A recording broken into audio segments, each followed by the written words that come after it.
예, 반갑습니다. 유정현입니다.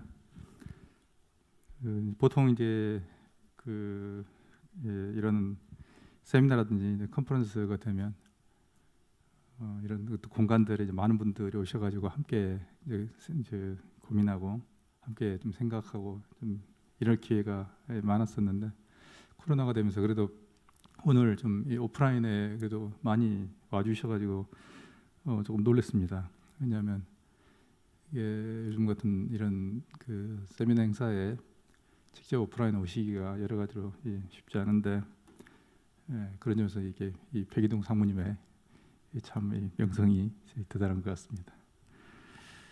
그래서 어쨌든 이 상무님 좋은 강의 좀 잘 들었고요. 그래서 오늘 이제 제가 이제 말씀드릴 부분은 이제 XR 중에서 특히 게임 쪽을 중심으로 해서 생각을 좀 해보는 그런 시간을 좀 가져보도록 하겠습니다. 그래서 제목을 XR 게임 산업의 현황과 미래 비전 뭐 이런 제목으로 해서 이야기를 좀 해보도록 하겠습니다. 대략 이제 슈퍼데이터를 보게 되면 이제 2020년에 이제 6.7 빌리언 정도, 그리고 이제 2021년은 7.7, 2022년 9.4 뭐 이렇게 되는데 이게 이제 기존에 2015년, 16년에 나왔던 시장의 전망과 규모에 비해서 대폭 축소가 된 전망입니다. 그 이전에는 이보다 훨씬 더 공격적인 전망들이 있었습니다. 그런데 2018년, 19년을 경과하면서 그다음에 그 전에 예측을 했던 것에 비해서 시장이 빨리 올라오지 않는다라는 걸 사람들이 알게 됐고요. 그래서 그런 상태에서 좀 다시 성장률이 점진적으로 성장하는 걸로 전체적으로 바뀌고 있고요. 그래서 뭐 이건 이제 VR이나 뭐 AR 뭐 또는 모바일 AR 뭐 등등해서 모든 걸 다 합쳐도 마찬가지입니다. 이게 이제 과거와 좀 다른 점입니다. 그래서 과거 이제 2019년 기사만 봐도 이게 나오는데요. 그때 2019년 똑같은데 제가 2019년 이거하고 이건 똑같은 매체의 기사입니다. 똑같은 매체의 기사인데 이렇게 좀 바뀝니다. 2019년 2월에는 뭐라고 나오냐면 VR 게임이 올해 도약이 5년을 맞았다.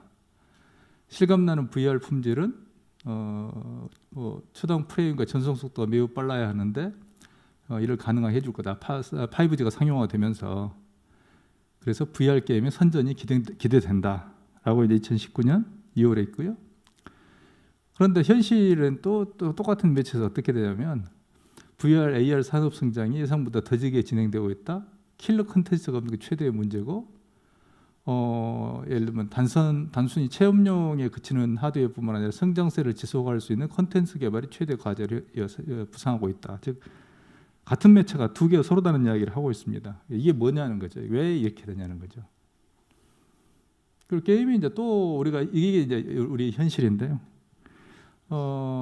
이 한국 VR 게임 이제 이용자 특성이라는 그런 조사에서 이용자를 이용을 했던 사람들을 그러니까 VR 게임 이용률 위에 그래프가 이제 이용률입니다. 이용률을 보게 되면 대략 아마 남성이 6.4% 정도, 그러니까 게이머 중에서 6.4%, 여성이 한 9.1%, 여성이 좀 많다는 게 조금 이제 의외입니다. 연령별로 보면 대략 10대는 한 4.5%, 20대는 한 8.6%, 30대 10%, 40대 그러니까 9.7%, 대략 한 5%에서 10%입니다. 그다음에 이제 아래 이제 전체 통계를 100으로 보고 이제 아래 그래프에서 보고 있고요. 그럼 대략 보게 되면 전체적으로 뭐 20대, 30대, 40대 정도가 좀 한 그들의 게이머들의 10% 정도가 경험을 했다는데 이건 말 그대로 그냥 경험했답니다. 경험을 했다. 그러니까 경험을 했다라는 것은 무슨 말이냐면 상시적으로 이런 어떤 VR 게임들을 활용하고 그러니까 즐기고 있다는 의미가 아닙니다. 해봤다, 해본 적이 있다라는 이게 대단히 중요한 어떤 의미를 가지게 됩니다. 그러니까 우리는 일상적으로 지금 특히 여러분들이 지금 우리 모두가 가지고 있는 스마트폰 기반의 게임을 해보면 생각해보면 알 수 있는 거거든요. 우리 일상적으로 게임에 접속합니다. 아마 여기 계신 분들은 전부 스마트폰 기반에 뭔가는 하고 계실 겁니다. 하다못해 뭐 간단하게 뭐 쿠키런을 하든지 좀 시리어스하게는 무슨 리니지 2M이라든지 아니면 뭔가를 일단 하루에 뭐 짧게든 길게든 하고 계시는데 이건 다르다는 겁니다. 그래서 이게 모바일 이 VR 기반의 게임들이 나온 지가 벌써 몇 년이 됐는데 결국엔 게이머들의 10%도 안 되고 한 5%에서 10% 정도의 사람들이 밖에 접속을 하지 않는다 라는 것들이 도대체 뭘 의미하는가 하는 것들에 대해서 냉정하게 생각을 좀 해봐야 된다는 겁니다. 그래서 현재 이제 VR 산업을 보게 되면 이제 제가 이제 진단하는 건 이렇습니다. 그래서 VR 산업이라는 것은 뭐 XR까지 다 이제 XR과 포함한 어떤 개념입니다만, 뭐 VR 이제 XR 속에 VR, 뭐 AR은 더 이제 말할 것도 없고요. 이제 XR 중에서도 가장 이제 산업적으로 결국에는 B2C의 핵심이 게임입니다. 왜냐하면 게임이 가장 중요한 킬러 컨텐츠이고 그러니까 과금이라는 확고한 비즈니스 모델이 있고 사람들을 유입시킬 수 있고 반복적으로 뭔가를 끌어들일 수 있는 이게 가장 강력한 매체입니다. 그런데 앞에서 봤듯이 우리가 게임 유저들의 게이머들조차도 10%도 안 된다. 일반 전체 토탈 모집단이 아니니까요. 그럼 도대체 어떻게 된 건가라고 했을 때 결국에는 가장 핵심적인 이슈가 이제 캐즘 이야기를 할 수밖에 없고 한국 게임 산업에서 리니지 같은 킬러 콘텐츠가 지금 없다. 그러니까 폭발적 확산이 안 되는 거라고 생각할 수 있는 거거든요. 그래서 이제 우리가 흔히 이제 캐즘 이야기를 할 때는 이렇게 이야기 원론적으로 그래서 캐즘은 이제 91년도 이제 지프리 무어가 쓴 책 뭐 캐즘을 넘어서를 계기로 이제 일반적으로 확대된 용어입니다. 그래서 캐즘이라는 것은 왜 이제 이 사람이 가지고 있던 문제의식이 그거였거든요. 실리콘밸리에서 많은 스타트업들이 생겨가지고 비즈니스를 하는데 대부분 다 죽어버리더라. 도대체 왜 죽지? 라는 거예요. 이제 거기서 이 사람이 연구를 한 거거든요. 도대체 왜 죽지 했더니 여기 초기 캐즘처럼 뭐 캐즘이 두 개가 있는데 처음에 이제 이노베이터하고 얼리 어댑터 앞 중간에 초기 캐즘에 스타트업들이 많이 죽었고 그 다음에 얼리 어댑터하고 얼리 머저리티라는 전기 다수 수용자하고 얼리 어댑터 사이에 캐즘이 있어가지고 절벽에서 대부분 거기서 다 죽더라 라는 이야기거든요. 그러니까 이 얼리 어댑터하고 얼리 머저리티 사이에 계곡이 있어서 거기서 그걸 넘어가지를 못하더라 라는 이야기입니다. 근데 특히 이제 이게 두 개가 얼리 어댑터와 얼리 머저리티가 성격이 다르기 때문에 그래서 이걸 넘어서야만이 이제 성공한다는 이 사람의 이야기가 어떻게 넘어설 건가까지는 이 사람은 이야기를 하고 있지는 않습니다. 근데 이런 어떤 그게 이 순차적으로 넘어가는 게 아니라 계곡처럼 빠지면 죽더라라는 게 핵심인데요. 즉 VR 산업은 현재 그 캐즘에 들어있는 거 아니냐라고 이제 저는 이제 진단을 하는 거고요. 왜 그럴까 할 때 우리나라 특히 이 온라인 게임이 한국인의 온라인 게임을 보게 되면 리니지 이후에 정말 폭발적으로 성장했던 역사가 있습니다. 자고 나면 옆집에 PC방 생겼고요. 처음에 리니지 이야기하면 아주 재밌는 이야기인데요. 리니지 처음에 아주 뭐 대박이 나가지고 어떤 개발자가 NC에 이제 모집에 응해서 갔답니다. 모집 공고를 보고 갔더니 아주 리니지 아주 NC 초창기 시절의 이야기입니다. 그랬는데 그때 이제 앉아서 자기를 맞아줬던 게 송재기 형이라고 지금 엑셀 게임즈 대표하고 있는 리니지 아버지라고 불리우는 아주 탁월한 개발자였습니다. 그 사람이 맞아주더래요. 책상에 앉아서. 근데 아무리 봐도 서버가 안 보이더래요. 사무실에. 그래서 이 서버가 왜 안 보입니까? 서버가 어디 있습니까? 그랬더니 송재경 씨가 송재경 대표 앉아있는 자기 책상 밑을 가리키면서 여기 있어요. 서버가 뭐냐면요. 데스크탑 PC인 거예요. 데스크탑 PC 앉아놓고 그걸로 초기 리니지 서비스를 하고 있는 거예요. 그걸 보고 이 정말 경악을 했다는 거예요. 그리고 송재경 대표는 그 슬리퍼 신고 있었고.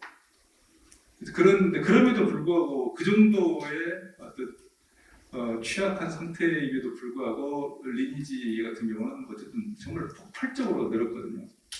근데 그거하고 지금 우리하고 비교해 보면 또는 최근에 어떤 우리가 스마트폰 기반의 모바일 게임의 성장세하고 비교를 해보면 VR이나 XR, AR이나 이런 게임들이 참 왜 안 될까라는 그러니까 실제로 이제 뭐 이제 AR을 떠나서 VR 게임을 해보면 정말 그 감동하거든요. 이게 현실감, 예를 들어서 타격감 이런 것들이 총을 쏘아보면 그 타격감, 그리고 예전에 이제 433이라는 회사에서 그 VR로 활이라는 그 게임을 만든 적이 있습니다. 근데 VR이라는 게 참 신기한 게 그냥 이 활이라는 게 그 막대기 2개를 놓고 또 활을 쏘면 흉내만 내는 거거든요. HMD를 쓰고. 근데 한 10분 하니까 팔이 뻐근해요. 그 정말 좋아하더라고요. 그래서 개발자한테 이 팔이 좀 뻐근한데 활을 당길 때 활에 이 뭔가 이 팔에 그런 이 묵직한 느낌 있잖아요. 그런 게 있는데 그랬더니 묻더라고요. 뭐 그러실 겁니다. 근데 뇌가 착각하는 거예요. 실제 활을 당기고 있다고. 그래서 그 참 날아가서 팍 꽂히고 있는 걸 보고. 그다음에 제로 레이턴시라는 게임이 있었잖아요. 지금 홍대에 있었다가 지금 문을 닫았을 텐데 그런 게임 보면 4명이 이제 데스크탑 메고 들어가잖아요. 근데 가보면 이 총을 쏠 때 그 타격감 반동은 좀 없어요. 근데 이 총알이 날아가서 튕길 때요, 총알이 이렇게 사방을 튕길 때 저는 이렇게 이 FPS 게임을 VR로 할 때는 일단 들어가가지고 일단 전후 사방 가리지 않고 난사를 해보거든요. 적이고 아군 걸 일단 쏘아봅니다. 그래서 대충 감을 보거든요. 어디가 총알이 날아가서 어디로 튀고 이런 걸 다 보는데 그걸 하늘로도 쏘아보고요. 근데 그 VR 게임 그 타격감 이런 거 참 대단합니다. 근데도 사람들이 10%밖에 안 한다요. 10%. 왜 그럴까 이슈입니다. 근데 보면 이제 이게 왜 폭발적 확산이 안 될까? 두 번째 비즈니스 모델에 대한 것도 우리가 생각할 수 있습니다. 지금 같은 경우 특히 이제 이 VR 기반의 게임이라는 것은 누가 지불하지라는, 얼마 지불하지? 그럼 어디서 플레이하지? 이 개념들이 명확하지 않다는 거예요. 이게. 세 번째는 뭐냐면 플랫폼이나 디바이스 한계인데요. 이게 HMD 불편합니다. 특히 HMD에 대해서 강한 거부감을 가지고 있는 게 여성분들입니다. 학생들에게도 잘 물어보거든요. 그래서 홍대나 이런 데서 이 HMD를 쓰고 게임을 했던 학생들이, 여학생들이 있습니다. 물어봅니다. 혹시 불편하지 않았니라고 물어보면 백발백중 그 이야기 합니다. HMD를 쓰게 할 때 여성들이 싫어하는 게 뭐냐면 화장이 지워지는 걸 싫어합니다. 그 다음에 머리 망가져, 헤어스타일 망가집니다. 그게 뒤에 HMD 쓰고 이렇게 조이거든요. 근데 그거 극복이 안 됩니다. 그거. 그러니까 HMD라든지 이런 것들이 남성들에게는 그냥 그렇죠. 그리고 저같이 안경 쓴 사람도 아주 불편하고요. 어지럽고요. 근데 그런 어떤 근본적으로 디바이스에서 가져오는 한계가 지금 극복이 안 된다. 지금 뭐 퀘스트 2 이런 게 나오고는 있습니다만, 그래서 HMD를 안 쓰고 안 될까라는 것들을 많이 생각을 하는데 현재까지는 그게 잘 안 되고 있다는 거예요. 그 다음에 사고.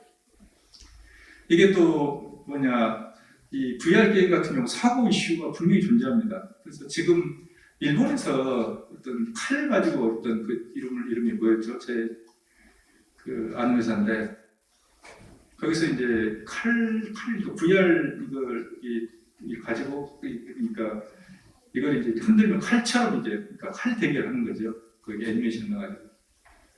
근데 어느 날 이제 대표한테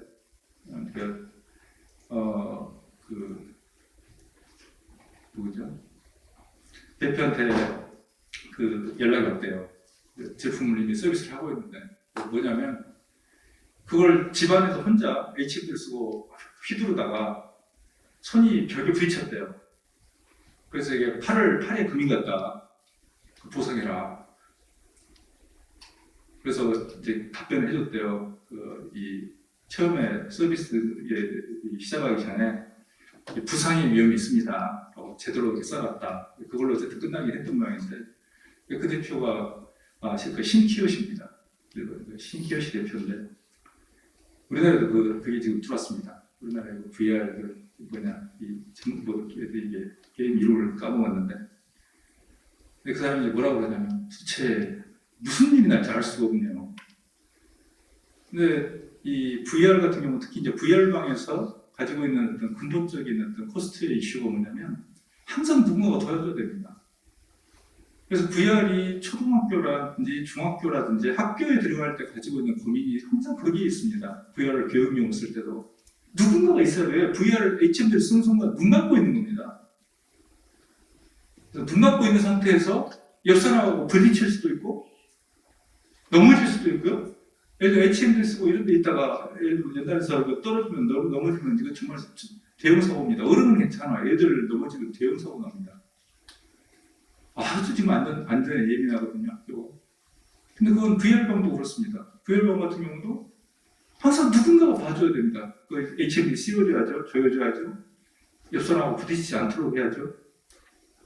그 다음에 이제 제로 레텐스 그런 게임을 보면 4명이 들어가면 옆 사람을 인식하게 하는 게 있어요. 이렇게 형체가 나타나거든요. 그렇게라도 해야 되는 거죠.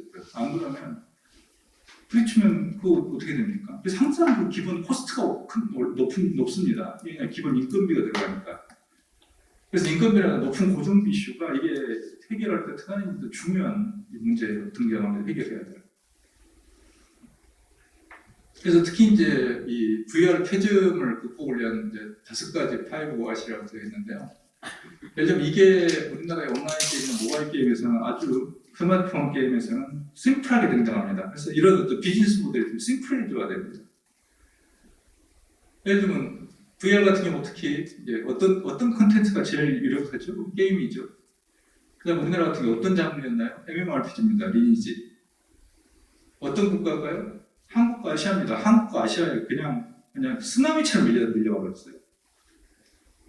심지어는 우리나라 게임에 있어서 웹젠인가 그라비티인가 거기 이제 이모니 저한테 해준 이야기가 남미를 갔는데 이 클라이언트가 다운로드 되는 속도가 느리니까 왜냐면 전화선을 모뎀을 쓰니까요. 전화선을 쓰고 이제 모뎀으로 다운로드를 하는데 PC방에 앉아가지고 그 목욕탕 의자 이런 거 있잖아요. 거기 앉아가지고 5시간을 기다리고 있더래요. 다운로드 되는 걸. 자기 게임을.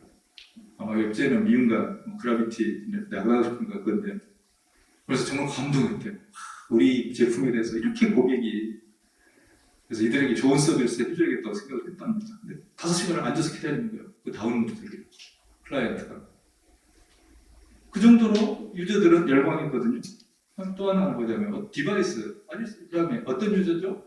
10대 20대입니다. 아주 심플합니다. 그 다음에 어떤 디바이스, PC 누구나 다 가지고 있습니다. 근데 지금 이 VR 게임에 있어서 가장 핵심적인 이슈가 뭐냐면 HMD 이슈가 있습니다. 보급이 안 되거든요. 그리고 비쌉니다. 그래서 이런 5가지를 볼 때 문제가 지금 그 브레이크가 걸리고 있다. 리니지를 보게 되면 아주 이게 다 그대로 맞아떨어진다. 게임, MMORPG, 한국, 10대, 20대, PC 이게 딱 맞아떨어지는. 그러니까 정말로 들불처럼 번져가는. 그래서 처음에 이 송정영 씨가 자기 책상 밑에 데스크탑 PC 하나 놓고 서비스했던 그 리니지가 오늘날에는 커져가지고 회사가 지금 작년 같은 경우 NC 같은 경우 그 매출이 거의 한 2조 5천억 이 정도까지 컸지 않습니까? 그 다음에 AR 게임 또 이제 XR에서 이제 중요한 게 또 한 파트가 AR인데 AR에서도 당연히 또 중요한 이슈가 뭐냐면 IP 이슈가 있습니다. 이게 정말 어렵습니다. AR에서. 우리는 다 포켓몬고를 다 해보셨을 겁니다. 저도 해봤고 저는 여러분들에게 좀 자랑스럽게 자랑하고 싶은 게 저는 이 피카츄를 잡아봤다는 거. 예. 여러분 잡아보신 분 없으시죠? 라고 이야기하면 제가 바보죠. 제가 피카츄를 잡아가지고 이제 페이스북에 자랑질을 했더니요. 제 친구한테 연락이 와가지고 카톡으로 연락이 왔어요. 지금 이벤트 행사라 피카츄를 대량으로 풀었대요. 그래서 그 중에 하나 잡은 거야 그러더라고요. 정말. 어쨌든 저는 피카츄를 잡았습니다. 근데 그 후에 포켓몬고가 성공한 다음에 국내 AR 게임들 많이 나왔습니다. 여기 이제 이 캐치몬이라는 게 게임에서 만든 유사한 게 많이 나왔습니다. 안 됩니다. 왜? IP가 포켓몬고의 핵심은 결국 포켓몬이거든요. 포켓몬고는 또 사실 게임도 아닙니다. 보면 그냥 GPS입니다.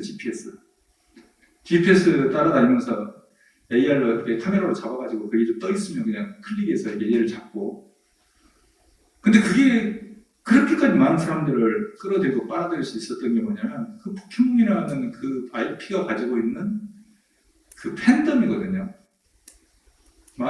그래서 이제 우리가 안 되는 겁니다. 그래서 캐치몽 등등에서 다 나와서 잘 만들었는데 게임이 안 됩니다. 안 돼. 왜? 캐치몽 잡아가지고 또는 몬스터 잡아가지고 친구들한테 보여줘봐요. 저처럼 예를 들면 잡고 난 다음에 친구들한테 자랑을 해야 될 거 아닙니까? 나 잡았어. 나 피카츄 잡았어. 정말 부럽지? 이런 거 해야 되는데 다른 게임, 유사 게임들 같은 경우를 잡고 난 다음에 친구들에게 자랑해도 아무도 안 알아줘요. 그게 뭔데? 그러면 다시 하고 싶지 않죠. 에이. 뭔가 있을 때 사람들에게 어필할 수 있는 요소, 그게 IP거든요. 또 이제 VR 같은 경우는 마찬가지입니다. IP에 대한 애착과 콘텐츠에 대한 팬덤이 있어야지 조기 시장 진입이 되는데 그게 안 됩니다. 그러니까 VR 게임 같은 경우도 반복되지 않는 게 그것 때문에 그렇습니다. 반복되지 않는 게. 이게 반복돼야 되거든요. 예를 들어 홍대에 VR방이 있을 때 거기에 매주 토요일 가야 되고 그 다음에 PC방이 앞을 다투어서 VR 기기를 도입해야 되고 PC방 이야기 나오니까 그것도 조금 더 말씀을 드리면요. PC방의 사장님들이 VR 기기 도입을 굉장히 꺼려합니다. 왜냐면요. PC방에서 VR 기기를 설치하려면 사람이 그 HMD를 쓰고 움직일 수 있는 양팔을 흔들어야 되거든요. 그러니까 양팔을 벌리고 이렇게 이 공간하고 벽에 부딪히지 않는 공간을 확보해줘야 됩니다. 앞뒤 전후좌우로. 이 공간이 있으면요. PC를 그 공간에 적어도 4대에서 8대를 설치할 수 있어요. 그러면 한 명을 위한 공간하고 8명은 같은 한 시간에 8명이 움직일 수 있으니까 8명에게 과금을 할 수 있는 거하고 한 명에게 과금하는 게 그 차이가 있는 겁니다. 그러니까 한 명이 아무리 시간당 2만 원을 과금을 해도 또는 30분에 2만 원을 과금을 해도 시간당 8명한테 과금하는 게 훨씬 더 경제적이라는 거예요. 그리고 훨씬 더 수익이 높다는 겁니다. 그러니까 공간 효율성이 떨어진다는 겁니다. 그 다음에 이 HM 등등 PC는 데스크탑이나 모든 세트가 아주 저가로 표준화돼서 공급이 되는데 이건 공급이 안 됩니다. 그러니까 결정적으로 지금 그 게임에서 PC방처럼 할 수 있는 그런 어떤 공간이 존재하지 않습니다. 그러니까 지금 VR 산업, AR이나 XR 산업이 가지고 있는 가장 큰 문제점은 뭐냐면 강제로 그러니까 그러니까 디맨드 풀이라는 수요가 산업을 끌고 가는 게 아니고 기술이라든지 공급자가 강제로 시장을 밀고 가는 그러니까 테크놀로지 푸시라고 부르는데 그걸 밀고 가면서 이게 안 된다는 겁니다. 이게 밀고 가는데 잘 안 밀려요. 왜? 밑에가 마찰이 너무 강해요. 옛날에는 가만 놔둬도 소비자들이 막 끌고 갔거든 미친 듯이. 그럼 다 5시간을 앉아서 다음부터 기다린다는데 뭐 할 말도 없는 거죠. 근데 지금은 억지로 밀고 가도 기술로 테크놀로지로 푸시해도 안 나간다는 겁니다 이게. 근데 현실은 다 이런 설명할 때 이유가 있습니다. 이게 가지고 있는 가장 어려움이거든요. 또는 IP 이슈 나오면 정말 이야기가 어려워집니다. 자 어떻게 할까요?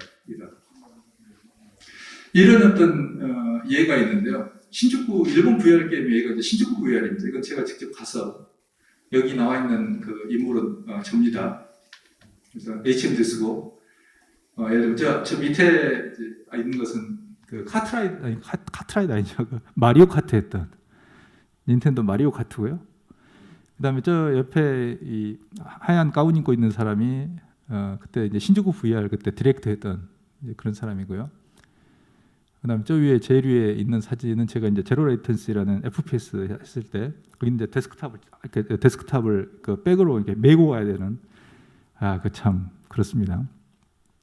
근데 이제 일본의 VR 산업을 그때 그때 언젠가 19년인가 그때 갔었는데 이건 아케이드하고 IP하고 VR을 결합한 하나 형태의 산업이었습니다. 그래서 건담, 포켓몬, 젤다의 전설, 마리오 카트 등등을 전부 세팅을 해놨어요. ARPU가 1인당 한번 30분 정도 들어가는데 1인당 거의 한 2,000엔 그러니까 우리 돈은 아마 25,000원이 넘습니다. 아주 굉장히 높게 설정해놨습니다. 그 인건비 등등해서. 근데 그게 거의 일주일 또는 2주일이 거의 풀로 찹니다. 거의 그러니까 거의 예약으로 다 찹니다. 한 10일 이상. 들어가려면 한 2주 기다려야 된다고 그러더라고요. 그런데 조금 전에 말씀드린 그런 공간의 이슈 때문에 확장성에 한계가 있어가지고, 그러니까 사람들이 2주를 기다려서 들어갈 입장을 할 수밖에 없는 상황이 됐는데도 불구하고 적자가 쌓이는 겁니다. 계속 적자. 왜냐하면 신주쿠의 그 공간이 그 넓은 공간을 대여를 했거든요. 그래서 결국 2019년 4월 1일 날 영업 중단됐습니다.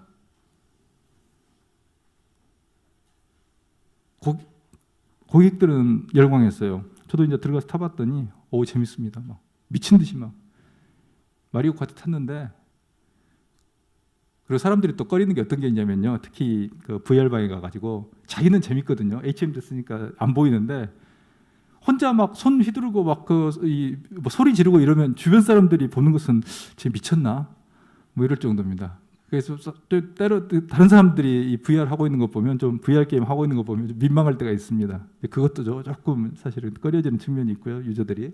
근데 그런 것도 좀 있습니다. 근데 어쨌든 신주쿠 VR은 2019년에 끝났습니다. 영업 정지였고 다시 오픈하지 않습니다. 그 적자 때문에. 그러니까 제가 말씀드린 왜 우리나라 PC방의 사장님들이 VR을 꺼리는가 라는 이슈와 똑같이 그게 바로 맞물리는 겁니다. 근데 이제 코로나가 터지면서 VR 오프라인 매장이 치명타를 입었습니다. 문 많이 닫았습니다. 특히 샌드박스라는 이게 위에 이제 제가 예약을 하려고 이제 들어가 봤었는데요. 그저께인가 이제 만들면서 들어가 봤는데요. 영업은 하고 있더라고요. 그러니까 여기 일종의 테마파크 비슷하게, 그러니까 우리나라식으로 따면 VR방인데요. 건물 전체를 빌려서 VR방처럼 만들어 놓은 거죠. 예약은 받더라고요. 이게 싱가포르의 샌드박스를 들어가 봤는데, 근데 2020년 8월에 코로나에 의해서 타격을 받으면서 결국에는 파산했고요. 우리나라 VR방 경우도 아마 대부분 마찬가지입니다. 그러니까 VR 컨텐츠 중에서 B2C로 가장 강력한 컨텐츠가 게임인데, 게임의 가장 강력한 유통망이 VR방이었는데 이게 잘 안 되는 겁니다. 그리고 특히 코로나가 터지니까 사람들 집합금지가 내리니까 갈 수가 없는 겁니다. 그러니까 그 막대한 선크 코스트 비용을 투입됐던 자본을, 그러니까 비용을 견딜 수가 없는 거예요. 자, 그런데도 불구하고 아주 재미있는 현상이 지금 생기고 있습니다. PSVR이 선전하고 있습니다. 콘솔이. 그러니까 우리나라가 왜 또 이 VR에서 이슈가 생기냐면, 우리나라는 콘솔의 시장이 작습니다. 우리나라는 게임 중에서 온라인 게임하고 모바일 게임이 주력이고, 시장 규모는 모바일 게임이 제일 크고요. 콘솔이라는 시장은 작습니다. 니치마켓입니다. 근데 지금 이 게임 회사 중에서 엑스박스하고 플레이스테이션 중에서 엑스박스는 일단 VR에 대해서 좀 한 걸음 이렇게 또 거리를 두고 있고요. 그래서 엑스박스는 조금 처음에 하려다가 이제 현재 이렇게 방관하는 자세, 좀 멈추고 있고 좀 방관하고 있고요. 가장 콘솔 회사 중에서 열심히 하고 있는 데가 바로 플레이스테이션, 즉 소니입니다. 그래서 소니가 나름 상당한 정도의 어떤 초기 시장 진입에는 성공을 해 있는 것 같아요. 근데 우리는 이제 이런 플랫폼이 한국은 없기 때문에 이런 우리는 이제 VR방이라는 걸 중심으로 지금 들어갈 수밖에 없는. 근데 VR방이 코로나로 타격을 입으니까 유통할 수 있는 그 유통 통로가 막히는, 이제 그러니까 유통할 수 있는 그런 경로가 막히는 거거든요. 근데 일반적으로 왜 제가 이제 이 표를 재밌게 봤냐면, 이게 2020년에 이제 플레이스테이션 그 VR의 1위부터 10위까지 제일 여러분들 보시기에 제일 그 왼쪽 게 북미 캐나다, 중간 게 유럽, 제일 오른쪽 게 일본입니다. 그래서 여기를 보면 아주 재밌는 게 비트 세이버가 세 지역에서 전부 1위입니다. 일반적으로 VR에서 가장 인기가 있는 장르이고 가장 유저들을 강력하게 끌어들이는 게 FPS입니다.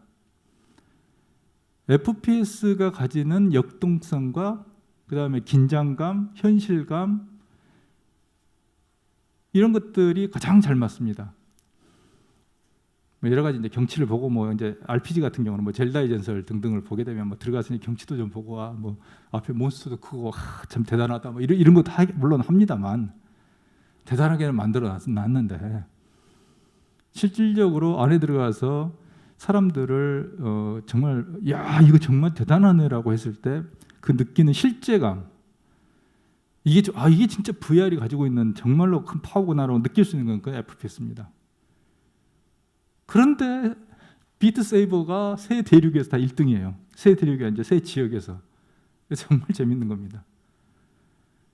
그래서 조금 이따가 이제 비트 세이버 잠깐 다 아시는 거지만, 근데 비트 세이버를 이렇게 보고 있으면 이 플레이하는 걸 한번 보고 있으면 나름 그러니까 이게 리듬 게임임에도 불구하고 비트 세이버 같은 경우 양쪽에 칼 가지고 자르는 이런 액션을 하잖아요.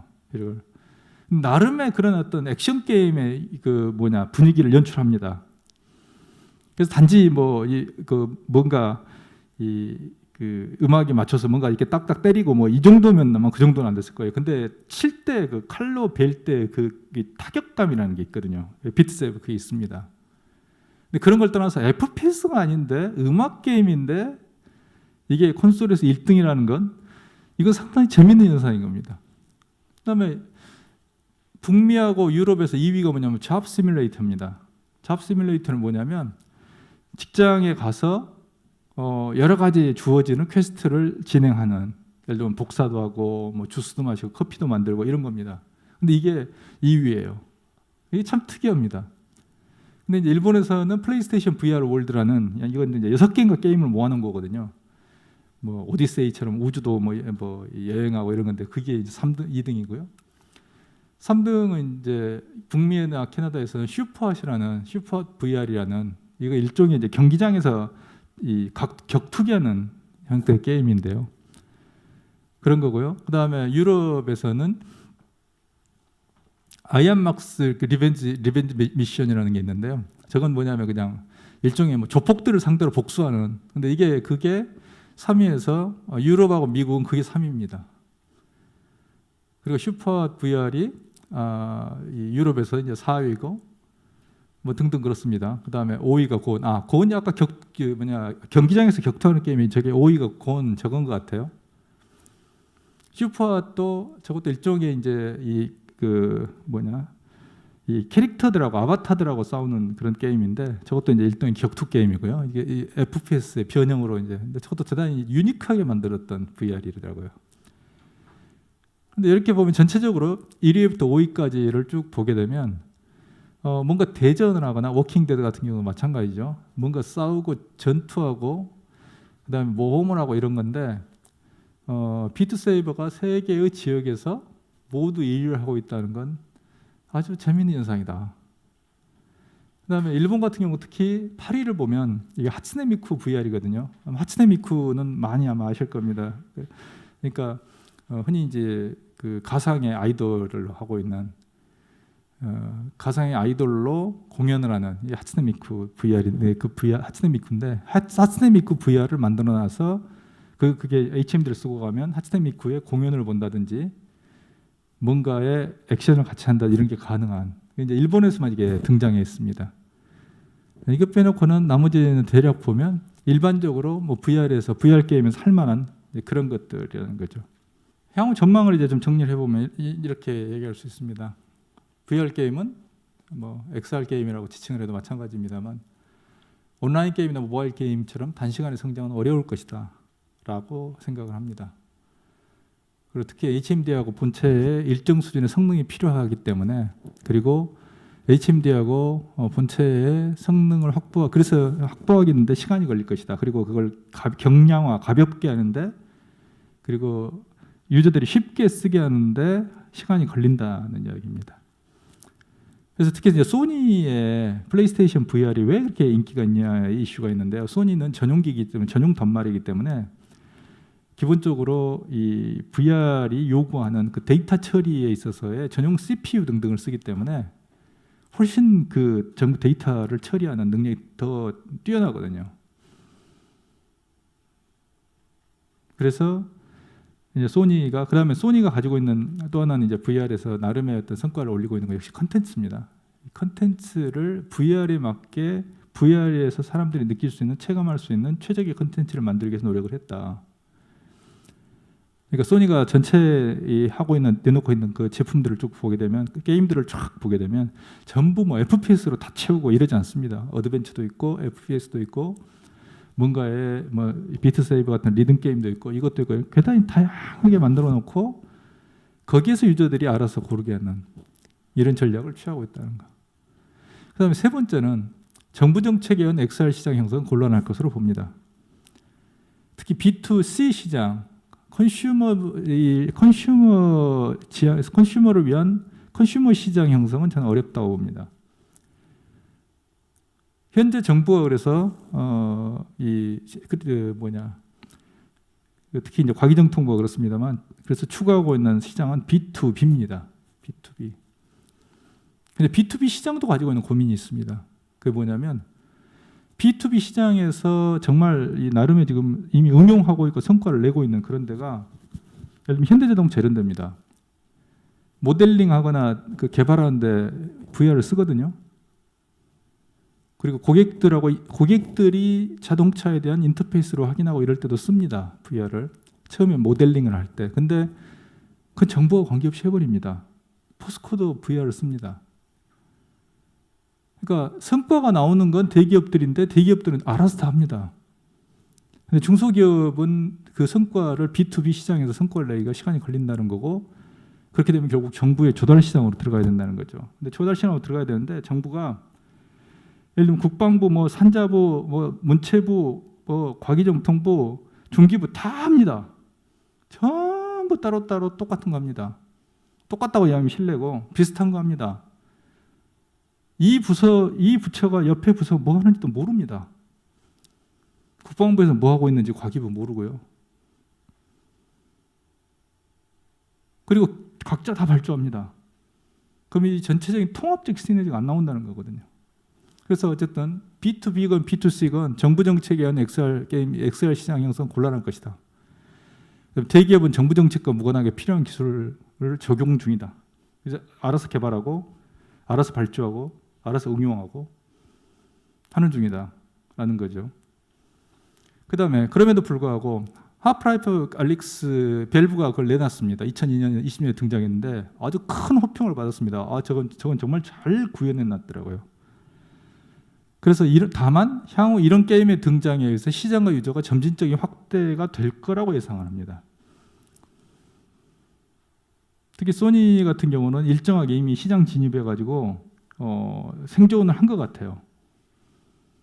그러니까 이미 각 지역별로 소니의 이제 VR 게임에 대한 수요가 형성이 됐고 어떻게 이 사람들에게 VR을 어필하면 된다는 걸 소니는 이제 알고 있는 것 같은데 우리나라는 B2C 시장을 가는데 소니 같은 콘솔이 약하다는 거, 우리는 그 시장이 지극히 작다는 거, 이게 또 우리가 가진 고민입니다. 그래서 결국 이제 그렇게 보면 어쨌든 유저가 점진적으로 확대될 거다. 그러면 뭐냐면 한국의 입장에서 볼 때는 FPS에서 집중되어 있는 장르를 넘어서 좀 다양하게 시도를 해야 된다. 대표적인 게 비트 세이버다. 저런 어떤 형태의 비트 세이버는 사실 그래픽으로 막 정말로 이 몰입감이 강한 그래픽으로 죽이고 이런 것도 아니거든요. 근데 사람을 집중할 수밖에 없는 그 요소가 있어요. 왜냐하면 계속 뭐라고 그러나요? 이 사각형이 그러니까 네모에 물건들이 그 음표들이 날아오잖아요. 그걸 부숴야 되고. 근데 또 VR에서 특히 이제 VR 영화나 이런 걸 할 때 사람들이 이제 감독들이 재밌는 걸 발견한 게 뭐냐면요. 의외로 VR 게임이라든지 VR 영화를 찍잖아요. 그럼 사람들이 집중하면 우리는 이제 다 360도 다 뭐 보고 뭐 이럴 거라고 생각을 하는데 그게 아니고 사람들이 집중하는 것은 앞에 한 60도 정도를 집중한다는 거예요. 옆이나 뒤는 안 본다는 거예요. 웬만하면. 근데 사람들을 강제로 앞을 집중하게 하는 이 효과를 비트세이버는 확실하게 그걸 가지고 있더라고요. 사람을 딴 데 못 보게 만드는. 그럼 전체 개발 코스트 확 떨어집니다. 그럼 결국에는 VR 게임도 기획이 중요하다는. 어떻게 사람을 잡아두고 어떻게 사람을 못 도망가게 하지? 시선을 돌리지 못하게 해야 되는 겁니다. 그래야지 여기 쓸데없는 거 만들 필요가 없거든요. 그래서 그런 점들에 있어서 FPS에 집중되어 있는 장르를 넘어서 좀 다양한 시도가 필요할 것 같다라고 생각을 합니다. 예, 오늘 제 이야기는 여기서 마치겠습니다. 감사합니다. 네, 유정현 회장님의 발표 잘 들었습니다. 그리고 이어서 온라인 채팅창에서 올라온 질문과 현장에서의 질문을 받아 답변을 듣는 시간 가지도록 하겠습니다. 먼저 채팅창에 올라온 질문 중에 최근 새로운 컨텐츠를 즐기기보다는 리니지나 바람의 나라 같은 익숙한 컨텐츠가 모바일로 나왔을 때 익숙한 스토리 라인과 인터페이스로 인해 이용자의 반응이 더 좋았다고 생각합니다. 이에 기존 성공한 게임 컨텐츠의 VR화에 대해 오히려 대중의 주목을 받으며 킬러 컨텐츠로 성장할 수 있지 않을까 궁금합니다라는 좀 질문이 들어왔는데 교수님 생각은 어떠신지요? 예, 좋은 질문이라고 생각합니다. 그리고 저도 그 부분에 상당 부분 공감합니다. 오히려 PC 온라인 IP를 가지고 모바일로 자꾸 그리고 모바일도 시리즈로 계속 이렇게 우려먹기보다는 리니지라든지 이런 기존의 바람의 나라 같은 또는 마비노기 같은 이런 것들을 전체는 아니더라도 일부분을 쪼개서 VR화하는 이런 노력들이 필요하고 그게 성공 가능성이 있다고 보는데 실제로 이제 게임사의 이슈가 있습니다. 예를 들면 NC라든지 넥슨이라든지 넷마블이라든지 이런 회사 입장에서는 그런 VR이라는 새로운 그러니까 그리고 아까 제가 말씀드렸잖아요. 비즈니스 모델이 분명하지 않다고. 그 VR을 만들었을 때 결국 PC방으로 가느냐 VR방으로 가느냐인데 둘 다 지금 막혀 있다고. 그러면 게임 회사 입장에서는 이게 비즈니스가 성립 안 될 거라고 지금 판단을 하고 있고요. 그러면 그게 실제로 유저들에게 어필을 하느냐 안 하느냐와 관계없이 비즈니스 모델 즉 수익성이 보이지 않는 상태에서는 게임사들은 안 만든다. 그래서 지금 현재 주요 메이저 게임사들이 VR 게임들을 전력 투구해서 만들지 않고 있는 게 바로 그것 때문입니다. 그래서 지금 방금 이 질문 주셨던 내용은 아주 저도 공감하고 그렇습니다만 현실적으로 그게 실현 가능하지 않을 것이다. 즉 게임사들이 VR 게임을 그런 좋은 IP를 가지고 만들지 않을 것이라고 생각합니다. 네. 또 게임 쪽에 많은 관심들이 있어가지고 질문들이 올라왔는데요. 두 가지 질문만 더 받아서 말씀드리도록 하겠습니다. 최근 그 핫한 이제 메타버스와 MMORPG가 큰 차이가 없다고 느끼는 분들도 있는데 교수님께서 생각하시는 가장 큰 차이점은 무엇일까요? 라는 질문입니다. 예, 메타버스는 MMORPG는 메타버스의 일종입니다. 근데 메타버스는 사실 지금 유행어가 돼버렸는데요. 메타버스는 예를 들어서 여러 가지, 그러니까 현실과 가상, 이걸 또 현실과 가상의 믹스, MR 이런 걸 모든 걸 총칭하는 개념으로, 그러니까 어떻게 보면 그냥 이 백화점처럼 모든 형태의 하나의 디지털로 구성된 공간이 만들어졌으면 그걸 메타버스라고 다 부르는 것 같습니다. 저는 거기에 대해서 특별하게 문제의식은 가지고 있지 않습니다. 다만 MMORPG는 메타버스의 한 일종으로 볼 필요가 있겠다. 한 부분으로. 그러니까 메타버스의 한 부분으로 게임이란 장르도 다 포함이 되고, 그래서 예를 들어서 그 에픽게임스인가요? 포트나이트도 그것도 메타버스로 보잖아요. 근데 우리는 또 게임으로 보거든요. 근데 저는 굳이 그건 관계없다고 봅니다. 하지만 포트나이트 같은 경우를 예를 들면 게임으로 보고 그걸 더 큰 메타버스라는 범주로 이렇게 묶어서 설명을 할 때 그 메타버스의 일부분으로서의 MMORPG, 그리고 MMORPG 요소가 메타버스에 사람들을 끌어들이는데 아주 강력한 힘을 가지고 있다라는 것이죠. 예를 들면 포트나이트가 게임으로 출발하지 않았으면 사실 이렇게까지 커질지는, 그리고 그 내부에서 공연을 하고 했을 때 그렇게 많은 사람들이 모일지는 알 수 없고요. 그리고 이제 성공한 메타버스라고 불리는 로블록스 같은 경우도 제가 보기에는 그 게임적 요소, 즉 유저들이 게임을 만들어 가지고 놀이터처럼 놀고 있는 거거든요. 근데 가서 옛날 세컨 라이프가 실패한 게 그거거든요. 그런 MMORPG 요소, 게임적 요소가 아무것도 없으니까 들어가가지고 처음에는 사람들 모여가지고 뭔가 몰려다니기도 하고 강의도 하고 별거 다 했습니다. 저도 이제 세컨 라이프에서 대학을 만들어서 중앙대를 만들어서 수업도 했거든요. 이런 강의실을 구현을 했거든요. 파워포인트 띄우고 토론하고 이런 거 다 했는데 수업은 됩니다. 너무 근데 인터페이스가 불편하고요. 근데 대부분 사람들은 뭐냐면 세컨 라이프라는 가상 공간에 들어가서 할 게 없어요. 그러니까 우르르 몰려다니고 여기 있네 저거 하다가 그냥 끝나버렸거든요. 세컨 라이프는 서버 닫았고요 이제. 그래서 로블록스 같은 경우도 그 게임이라는 그 요소를 사람들이 몰려다니면서 친구들끼리 게임 사실 로블록스 게임도 아주 엉성합니다. 정말 초짜들 만든 게임들이에요. 그런데도 사람들이 근데 오래도 안 하잖아. 이거 해보고 그냥 버린다기 아니라 내버려두고 여기 가서 또 우르르 또 몰려서 뭔가 게임 같은 거 해보고 또 그러니까 친구들끼리 몰려다니면서 공통이 뭔가 하는 게 재밌는 겁니다. 그 속에 게임 퀄리티, 그래픽 퀄리티가 뛰어나 이게 아니에요. 그러니까 결국에는 메타버스라는 세계가 MMORPG라든지 게임적 요소를 어떻게 잘 활용할 것인가가 대단히 중요한 요소라는 거죠. 예, 뭐 그 정도 하겠습니다. 또 뭐 다른 질문? 네네. 마지막 질문입니다. 최근에 퀘스트 2가 국내에 많이 보급되었는데 이러한 디바이스 보급에 따른 XR 게임 산업의 발전 전망은 어떻게 보시는지요? 예, 근데 보급이 많이 됐습니다. 그것도 이제 아주 훌륭한 질문이십니다. 예, 맞습니다. 그리고 공감을 합니다. 근데 아까 제가 있었듯이 HMD가 예를 들면 퀘스트 2가 국내에 와가지고 그게 뭐 단숨에 뭐 예를 들어서 뭐 이 게이머 1인당 한 대씩 이건 아직 안 됩니다. 그렇기 때문에 시간이 걸린다고 제가 이제 말씀을 드렸던 겁니다. 예를 들면 그게 예를 들면 정말 이 PC처럼 너도 나도 이 국민적으로 다 한 대씩 가지고 있는 이런 상태가 되거나 아니면 최소한 퀘스트 2가 PC방마다 10대씩 있고 이래야 되거든요. 근데 그게 안 되니까요.